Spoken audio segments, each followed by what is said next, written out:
everything's starting to blend together, man. It all just falls apart. But the draft is ready between U2 and Gatekeepers.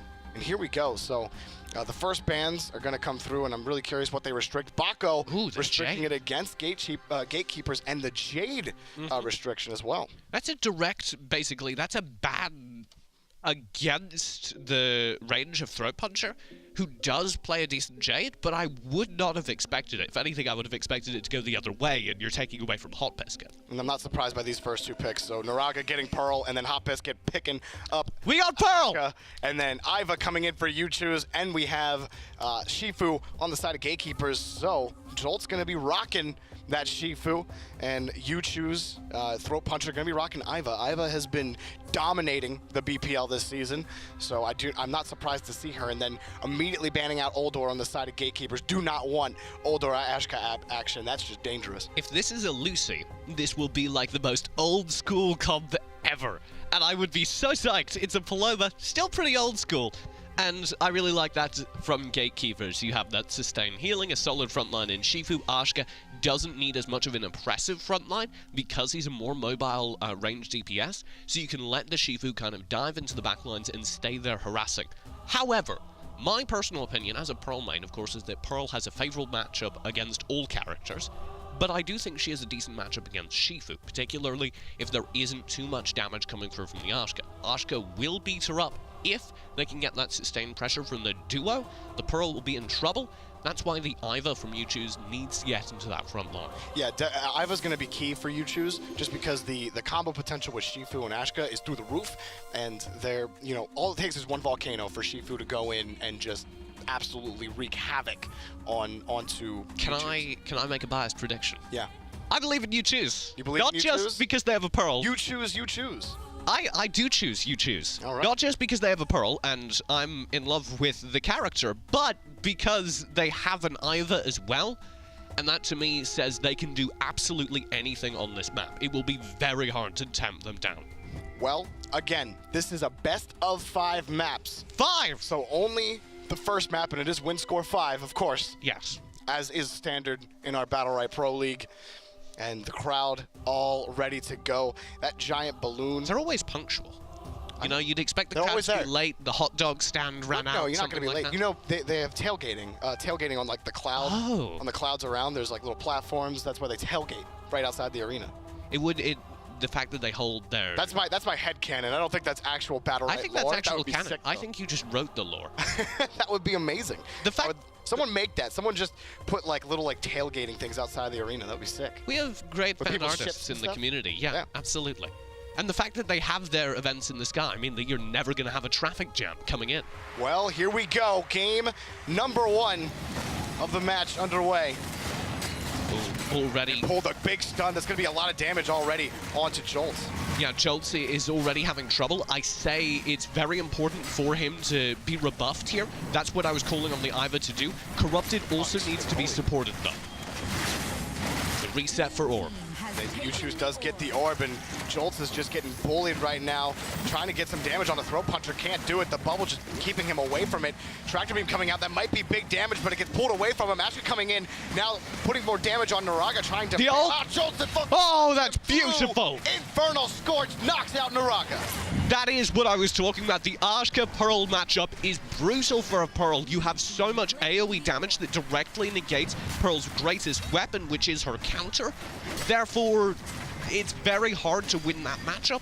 So you want to leverage that. You want Hot Biscuit involved. He comes out of this round almost unscathed because so much emphasis was put on stopping Johnson. And so Gatekeepers strike first. Hot Biscuit starting things off. This is why some people just ban Ashka, because they Hot Biscuit does this. Yes. He just comes in and all of a sudden he's like, oh, well, my health's gone. Did I mention he is the proud owner of one of, I think, 4 1v3s that have ever happened in Battlerite competitive play? Does not surprise me. He did it on Ashka with 3 Infernal Scorches, and it was one of the coolest things I've ever seen. He's got, if there's one thing he was solid at this season, he's very good at just landing every single one. Already, Joltsy is pressuring again. This time, though, Throat Puncher is leaving Naraga to deal with it. This is a good call. Naraga has the utility too. make sure there's that support for Corrupted. Yeah, but Gezebe's taking a lot of damage here, just being harassed by Corrupted. Blue team has taken the orb. Yuchus does get the first orb. Oh, that was a good read. He got around, does get the in cap to get away from it. Corrupted gonna chase him down. Now trading up top, trying to get him, gets the silence. Does he get the kill? No, he can't aggress on him. Able to get back to Gezebe. Orb comes up. You can see Jolt's having so much trouble. His counters pop. That allows him to engage. Now with the Ancestral Spirit, this is a good contest for Orb, but Gatekeepers lock it down. So good using the Ancestral Spirit to confirm that orb. And now... Tendon Swing did open things up with Jolt. that in cap.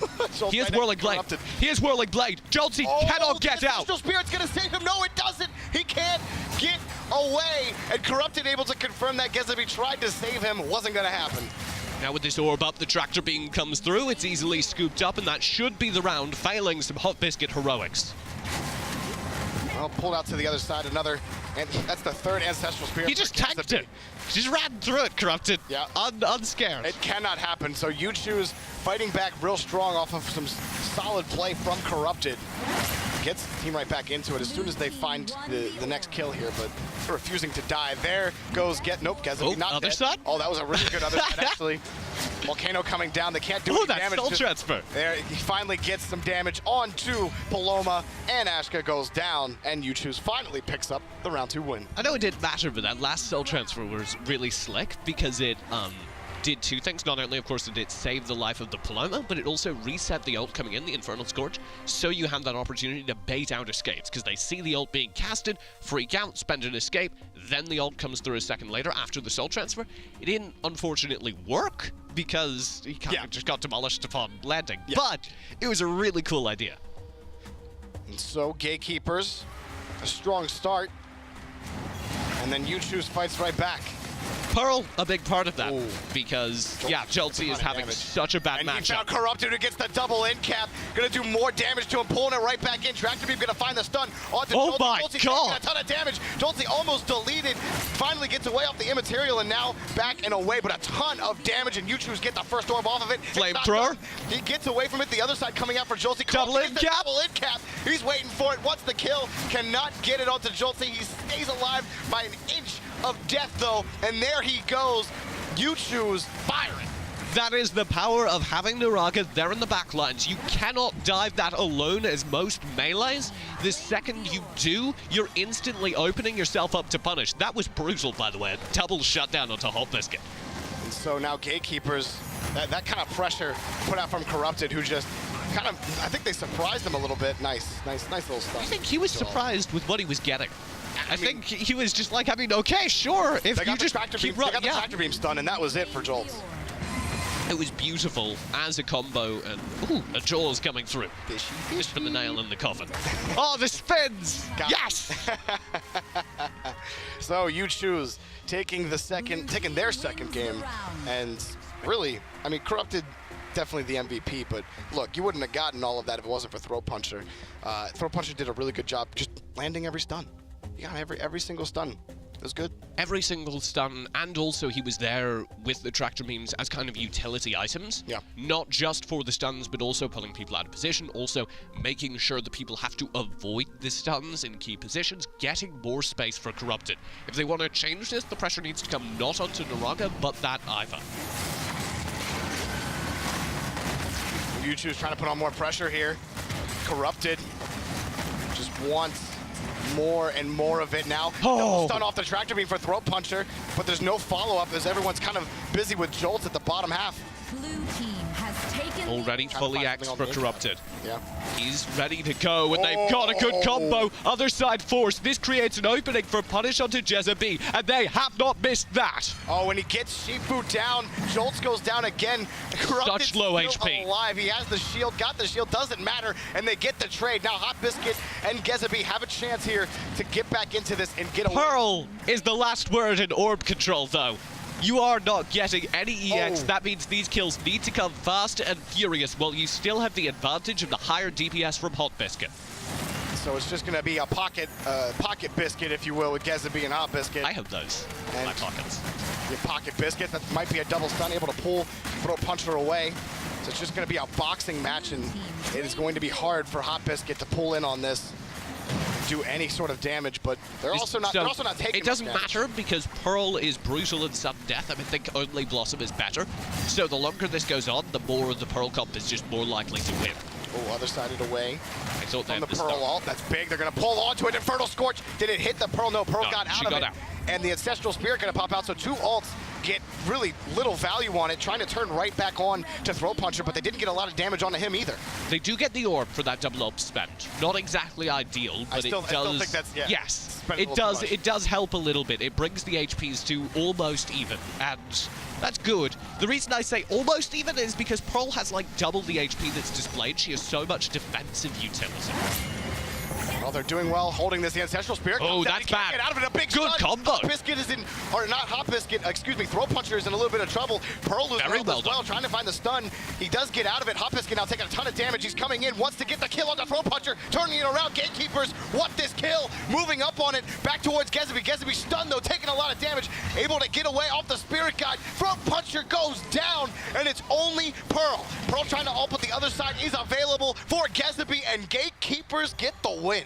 That was very well done, splitting up the defense and finding those brutal combos. Once they were able to get that orb that we said wasn't a major advantage, it actually, I think, was, because it gave them the necessary EX to get the second round of major damage. And it was really tough for Hot Biscuit and Gezebi, who were just really patient, but then you blow two ults. They did get the orb, which helped for health and getting their energy, just a little bit of energy back, but then just Gezebi was able to get so much back so quickly. And then that second Ancestral Spirit came out, and that was all she wrote.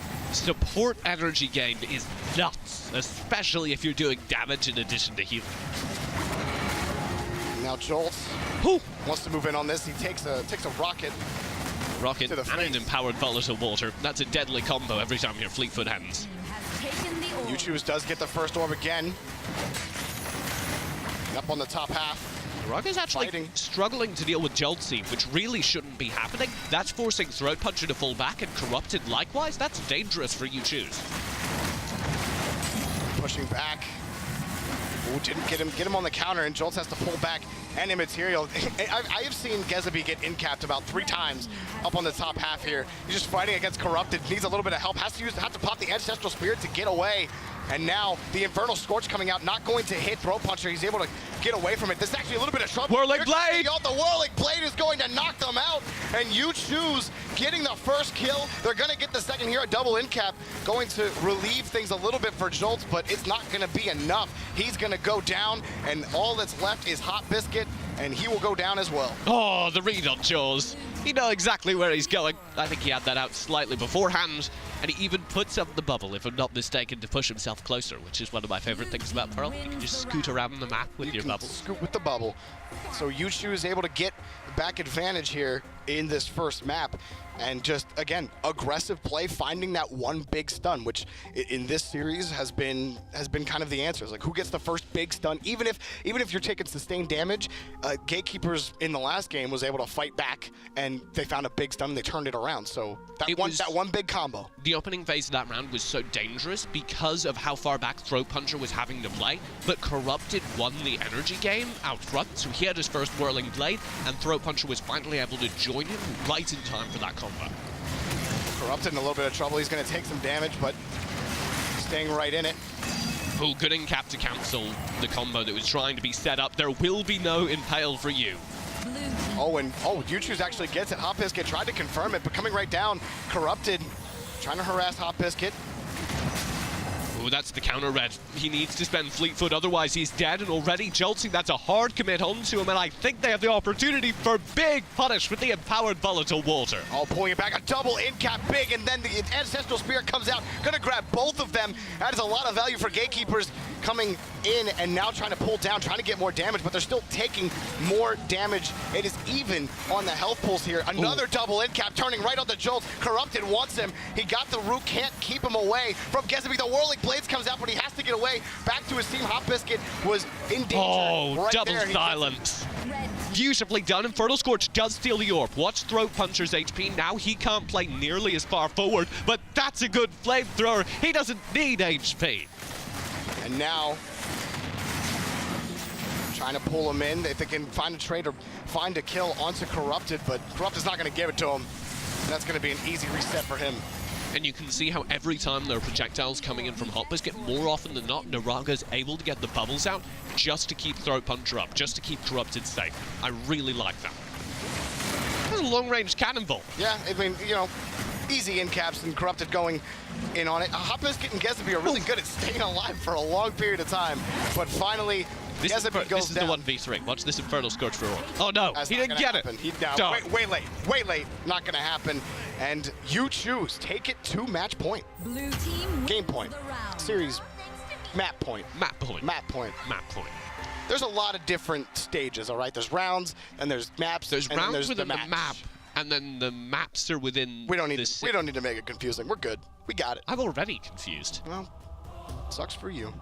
Basically my permanent state, to be honest. But you know what I'm not confused about? I'm not confused about how much I like this You Choose comp. Good segue, right? We're back into it, and so much of what they've done has been about establishing safe zones for Throat Puncher using Naraga's defensive utility, and because of that, there is no longer any pressure on either of them. I'll try to find the tractor beam, but the immaterial keeps Jolt alive. Jolt's lost a ton of his health in the process. They want to aggress, but Jolt's, every time he tries to engage, just loses a ton of health off. He gets a big stun, gonna take more damage, tries to immaterial awake back, and turning around a Corrupted, he gets pulled back by the tractor beam. Big stun, it's gonna be dangerous. He's able to get He's out hard of the committed. counter, and now he's dead. You do also have the jaws available. Watch for this other side that has to come through. There it is. Oh my goodness, Oh, doesn't get he it. has nothing. That was a big Infernal Scorch from Hot Biscuit, but then he got stunned out and a lot of damage coming out. Throat Wants to Puncher, try to that's get back- dangerous. Trying to get back to Gezabi, trying to get Gezabi back. Gezabi now in capped, and that's going to be a tough ask for both of these guys. But it was a big Infernal Scorch earlier, but he wasn't able to make it work, wasn't able to capitalize on it, and that will likely do it, maybe. He's building up energy. Ancestral They're Spirit. inside the spawn. Ancestral Spirit is available. They are getting pushed back to the spawn. Jovi, they live there now. That is where they came, and that is where they will go. That was Pulled in, Gezabi thrown down, Hot Biscuit, and You Choose is gonna take the first map here in this series. Let him get one ult. That's all you need. Okay, Hot Biscuit, you've done your job. You can go now. That was like a rude combo in the middle of the round. Corrupted dove in between the Paloma and Joltsy, so that the healing from Gezabi either had to stop or he had to hit the counter, which is just so rude. Yeah. It's pretty basic Shifu play, but it was rude. Yeah, it definitely just a little, you know, whatever. But really, really good play. I liked Corrupted in that series. It'd be hard not to. He played some serious Shifu, especially it was round 2, I think,